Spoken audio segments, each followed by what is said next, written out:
Historia del arte 2. Un viaje del neoclásico al Art Nouveau. Para la docencia en educación artísticas, UPA. La Ilustración fue un movimiento que se apoyaba en el dominio de la razón para explicar su mundo natural, es decir, pretendía iluminar al mundo con la luz de la razón, con el fin de promover la cultura a todos los ámbitos posibles. Sus principales representantes fueron Montesquieu, Voltaire y Rousseau. Gracias al movimiento de la Ilustración surgen los monarcas, una corriente llamada despotismo ilustrado. El déspota ilustrado pretendía responder a través de sus actos al modelo de hombre honesto, es decir, ser intelectual, racionalista, cultivado, amante de las artes y mecenas e innovador en materia política. Entre los déspotas ilustrados más importantes se encuentran Carlos III de España, José I el Reformador de Portugal, Federico II el Grande de Prusia y Catalina II la Grande de Rusia.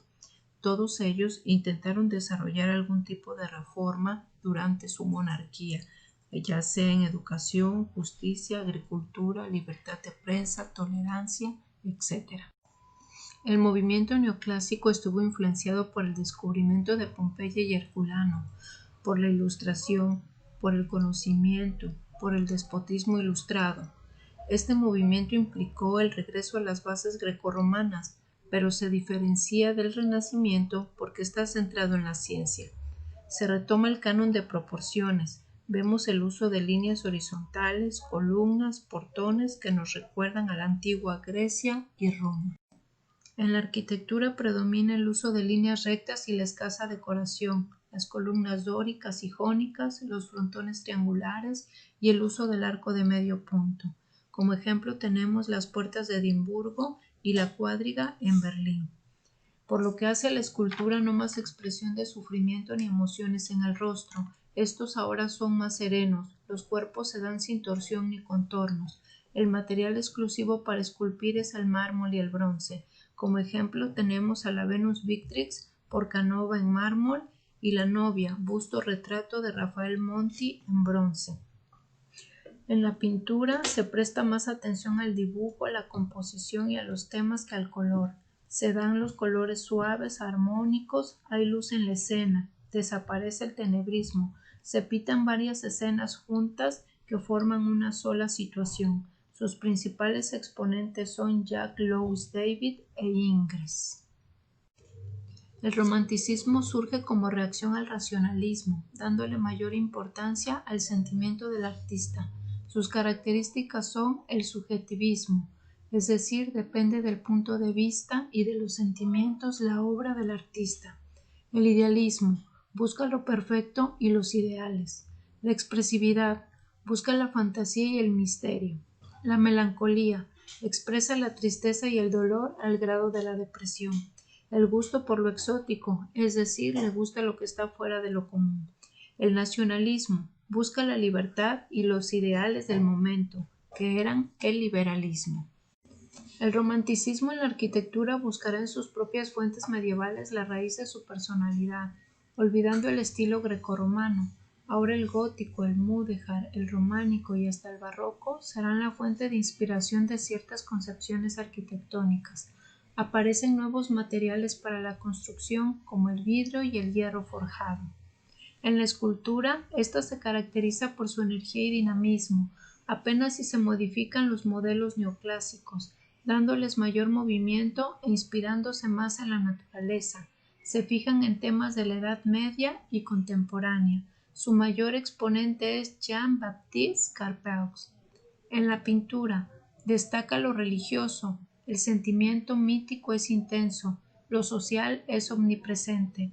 En la naturaleza, el paisaje suele estar impregnado de melancolía con efectos fantásticos que prolongan las cosas.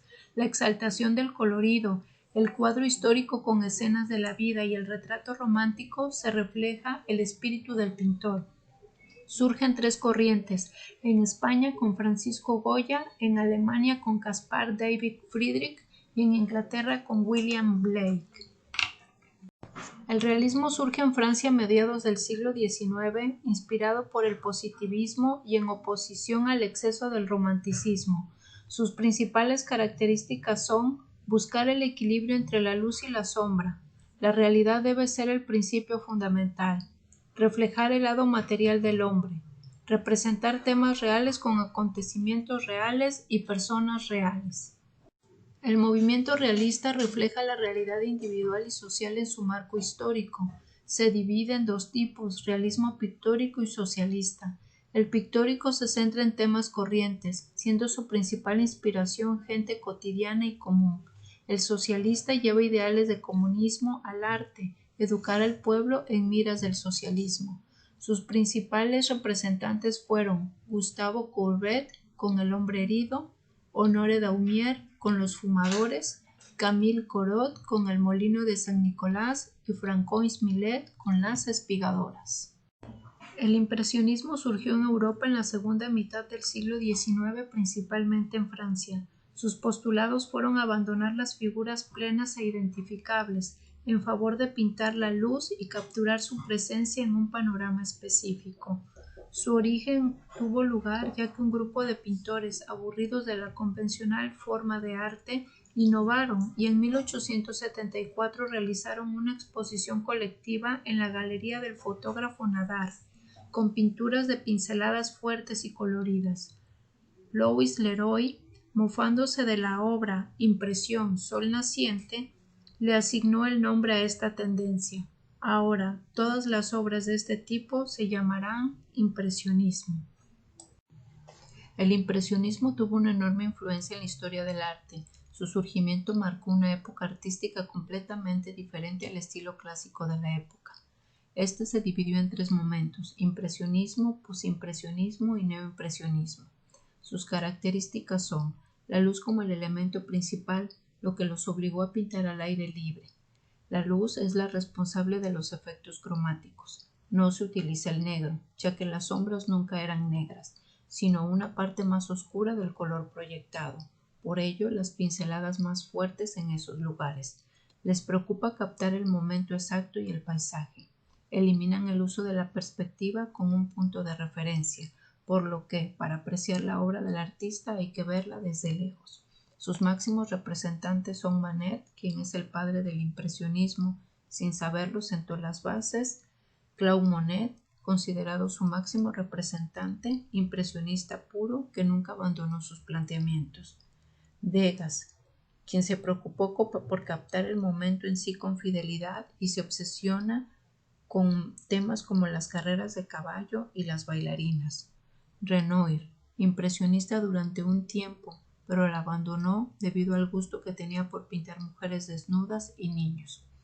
El postimpresionismo. En 1910, Vincent van Gogh, Paul Cézanne y Paul Gauguin hicieron una exposición de arte en la que usaban su propio estilo impresionista mejorado. El crítico de arte Roger Fry se refirió a estas obras con el nombre de postimpresionistas, y de esta forma surge este nuevo estilo. En él usaban colores más vivos y delineaban las formas con negro, lo que les daba un aspecto caricaturesco. Además, vuelven a usar la perspectiva en sus obras, aunque de un modo no tan preciso. Como podemos observar, hay varios ejemplos de las obras de Van Gogh, como La noche estrellada, El campo de trigo con cuervos, etc. Con Cézanne, la pintura recupera volumen gracias a la geometría, el dibujo y la definición de las formas mediante sus pinceladas. En el neoimpresionismo, también es considerado como el puntillismo, desarrollado entre 1880 y 1905.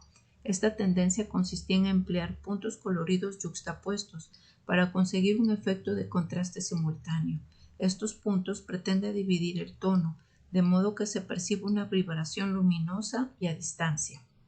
A diferencia del impresionismo, tiene bastante interés por el volumen y la estructura geométrica. El resultado es una pintura serena con figuras inmóviles, en la cual los colores se mezclan en los ojos del espectador si se para la debida distancia. Su máximo representante fue Seurat. Art Nouveau. Inició en la Academia de Artes y Oficios con William Morris, donde diseñaban muebles con un estilo fantástico. Este movimiento estuvo presente en la arquitectura, la pintura, el mobiliario, la cerámica, la joyería y hasta en las artes gráficas. El Art Nouveau se basaba en decorativos de formas y líneas curvas, con acabados orgánicos, es decir, con formas de la naturaleza. Toma los vitrales del gótico utilizando colores vibrantes. Utiliza el hierro forjado con formas muy garigoleadas que simulan ramas, flores, lirios, hojas y en su típico color verde. Uso de teselas o de loseta fraccionada. El Art Nouveau en la arquitectura, la pintura y el diseño gráfico. En la arquitectura comenzaron a utilizarse formas de organismos naturales o formas orgánicas, como tallos, huesos, flores, hojas y hasta animales, que se sobreponen a los elementos estructurales funcionales, pero sin un valor simbólico. Por ejemplo, de la forma de los huesos humanos se sirvió el arquitecto Antonio Gaudí en la construcción de la casa Batlló, en cuya fachada los balcones aparecen como calaveras humanas y las columnas como articulaciones óseas. El ornamento, a la vez que estructura, decora y alude. Este movimiento se caracterizó por el uso de decorativos, de la simetría y de la exaltación de la línea, siempre en constante movimiento que se transforma en un fuerte elemento estructural. En la pintura, las musas padecían del mal du siècle, es decir, de melancolía. Sofisticadas como las cortesanas de los cafés parisinos, aparecían representadas con dramática sensualidad, posando en éxtasis con los ojos entornados y a veces con motivos demoníacos. Sus representaciones estaban cargadas de un fuerte componente sexual.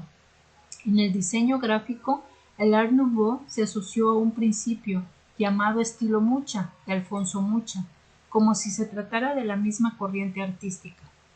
Alfonso Mucha se había instalado en París, donde recibió el encargo de la confección del cartel para la obra de teatro Gismonda por Sarah Bernhardt, quien quedó fascinada con este trabajo, copando las calles de la ciudad y despertando un revuelo por su estética y por su gran tamaño.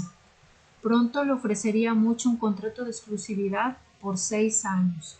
En sus carteles codificará, repetirá e imitará infinitamente su particular estilo, en el que abundan las figuras femeninas como alegorías del placer mundanal, jóvenes lánguidas, de melenas exuberantes, cargadas de flores y joyas, con vestimentas de corte neoclásico e indefectiblemente enmarcadas por círculos de filigranas, símbolos y arabescos, configurarán este arquetipo femenino de Mucha.